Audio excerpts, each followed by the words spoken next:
Squad Mobility is bringing a compact city car that charges itself on direct solar energy to the Consumer Electronics Show in Las Vegas, part of the Dutch delegation. Welcome back to Techstination. I'm Fred Fishkin, and joining us from Squad Mobility is co-founder Robert Hoevers. Good to see you, Robert. Hi, Fred. How are you doing? Terrific, and you have some sun coming through the window there, which is great. So tell us about Squad. I'll just open the window a little bit. And we are in Amsterdam, close to Amsterdam. So it's a sunny day today, but Amsterdam, as you know, is quite northern. So the sun is, and especially now in December, it's quite low. So it's limited the amount of sun that we get here. So yeah, so what did you tell me about Squad? Yeah, tell us about Squad. Yeah, so me and my partner Chris, we founded Squad in 2019. We both worked at Lightyear. Lightyear is developing, say, a luxury solar car, and we basically split off to develop our own solar car because we saw a great opportunity in a compact car area. So we developed what we like to call the world's first solar city car, very compact, little low-speed vehicles, charged by solar from the roof of the vehicle.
All right. So tell us how this is different in a number of ways from a traditional car. And one of the things that sets it apart is the price here, right? Yeah, so our goal is to really make solar mobility very affordable and attainable for everybody. Well, not everybody, but just a group as large as possible in the world. And the nice part is that solar is actually more affordable than batteries.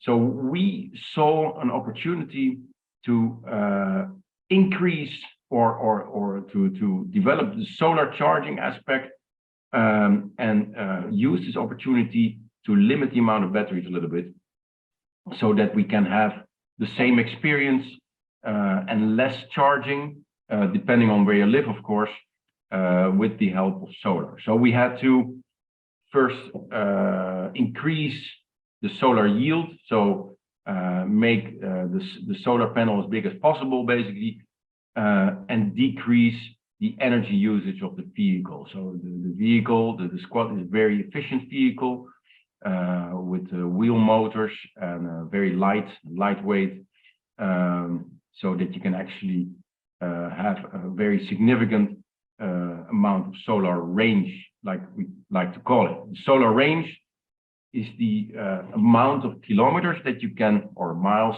that you can reach with the solar charge per day. Well, in a good case, like Las Vegas is, where we're going next CES 2023. As you know, Las Vegas gets a lot of sun. An average user could actually drive the whole year round without charging once in Las Vegas. So, but this is obviously a very good case. In Amsterdam, it's a lot less, but it still saves you a tremendous amount of charging per year, having the solar on the roof. And pricing for these vehicles starts at under $6,300? No, over 6,250 euros excluding tax, and our base model is also excluding doors. But the doors are an option. So in the Netherlands, where we have 21% tax, you would pay 8,500, including tax and including doors, for the vehicle. So, but in my opinion, still extremely affordable. And this is, so let's describe it for people, and we're going to show images and videos as well as we go along here. This is a two-seater with a top speed of about 25 miles per hour. Yeah, 25 miles per hour. That is in the US, it would count as a low-speed vehicle. In Europe, it would be 45 kilometers an hour, and we're also developing an L7 version. In Europe, you have the L6 and the L7 categories, and the L7 version can go up to 70 kilometers per hour. It's a two-seater. And the L7 could also hold 4 people. We are developing a slightly larger version, which can hold 2 kids in the back. So 2 adults in the front and 2 kids in the back. And this is very small, which is great for parking and lightweight as well, you said, right?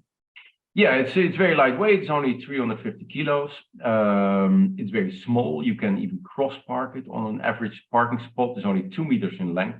So it's specifically made for inner city usage, or maybe campuses, maybe gated communities. In the US, I know you have a lot of these, what they like to call golf cart communities, where the speed limit is low. But in Europe, we have these very old cities with these small centers, where we have huge parking and congestion issues.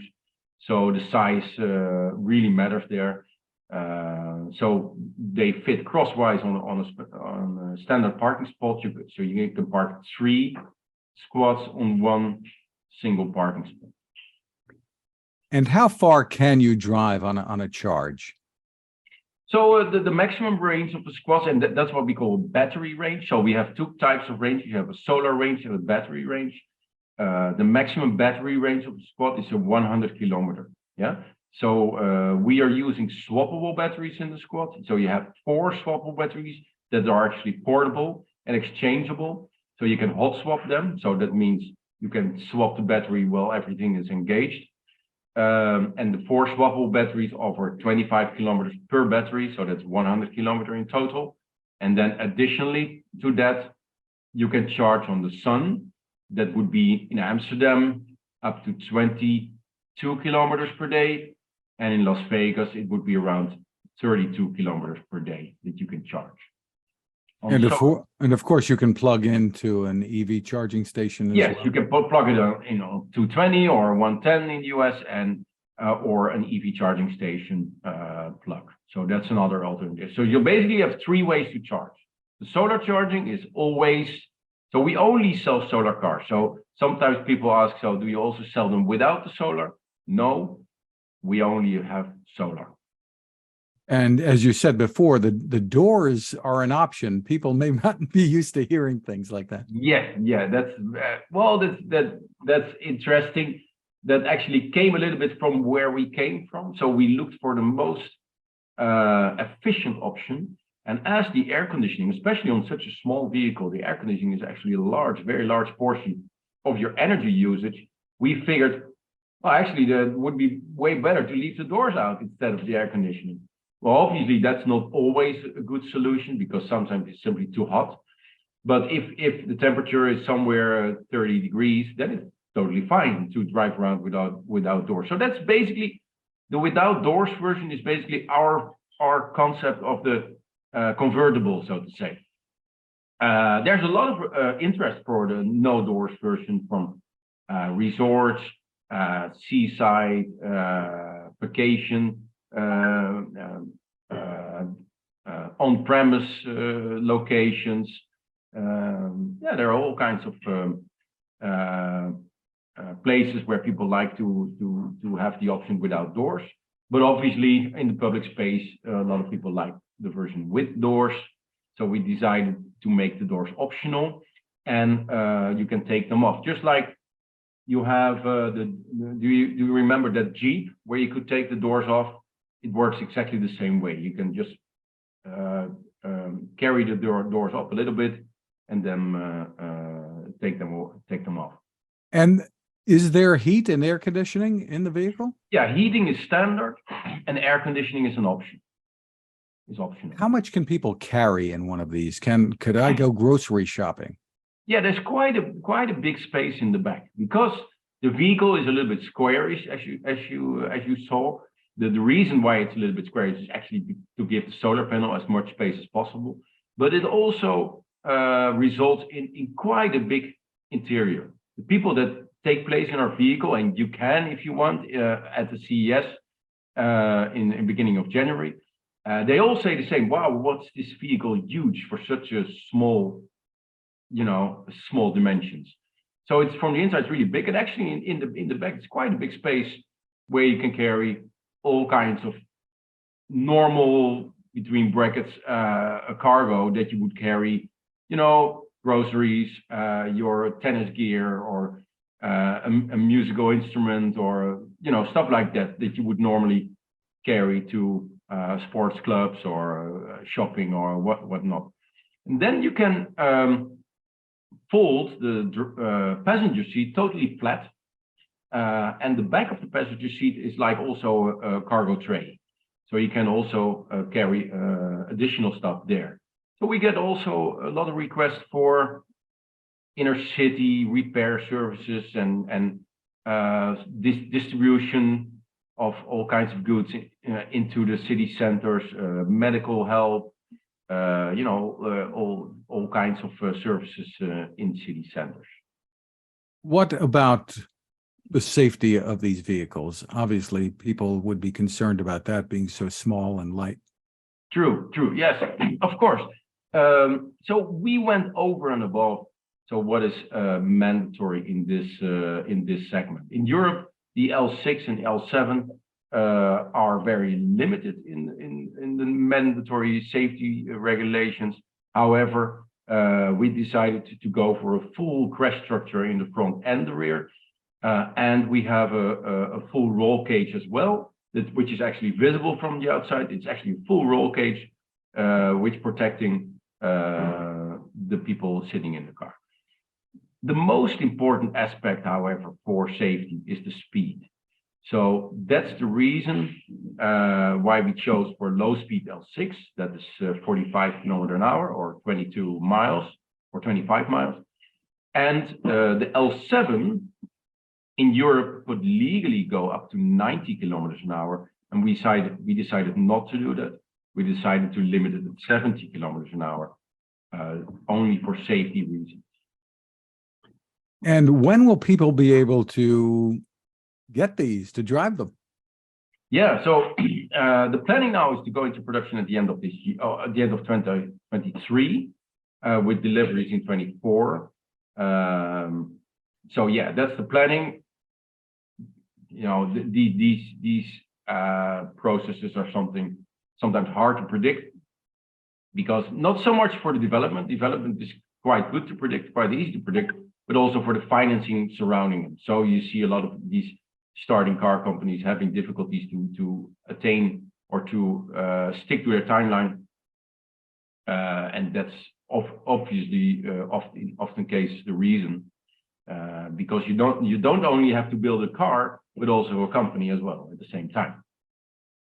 Interesting, very interesting. Are you looking at any of the technologies, ADAS systems, as well as potentially down the road any automated driving? Yeah, so our long-term vision, and that's more of in the clouds, but that's our long-term vision, is to have a fully automated fleet, driving shared fleet around the city, moving autonomously from location with high demand to other location with high demand. So that's our long-term vision. In the midterm, we like to offer remote control because the squad is specifically also designed for sharing platforms. And why remote control? Because if you are in, say, a city of 1 million people, then you need maybe 500 to 1,000 vehicles. And there's a big chance that some of these vehicles will now and then stand in the way of fire department, ambulance, police. You have to move them out of the way. So ideally, you would have remote control, with the control from a central operator in the city, moving the vehicle with remote control slowly out of the way. I mean, really slowly, like 1 kilometer an hour, something like that, out of the way, just to be able to respond quickly without having to go there. So that's our mid-term strategy. The long-term strategy is, to go fully autonomous. That's really not on the short term. And people can reserve one without having to put money down in the United States. Is that right? Yeah, for Europe, we have 3 reservations: the 50 and the 500 and the 5,000 euro. 5,000 for the first 100, the 500 for the first 1,000, and the 50 for the remainder. Outside Europe, we have decided to offer the reservations for free because, the first market where we go to is Europe. So outside Europe, it's not totally clear where we go first. So to have better insight where we should go first, where the biggest market is, we decided to offer the pre-orders for free outside Europe to have a good market indication. Thus far, we got a whole lot of reservations from the US, specifically Florida, Atlanta, California, of course, Texas, the southern states. For more information, where can people go? Yeah, the website squadmobility.com. There you can find all the information. You can reach us directly via the website. You can do your pre-orders. So as I said, for free. We will be going to the CES at the beginning of January to show the vehicle. The vehicle is already there. It is already in Las Vegas. We will show it there. We hope to find partners for the US market, to bring the car to the US market. We're also hoping to interest investors and to find clients, both B2B as well as B2C. So yeah, that's our Terrific. plan. Again, it's squadmobility.com. Robert Hoevers, thank you for spending time with us. Thank you, Fred.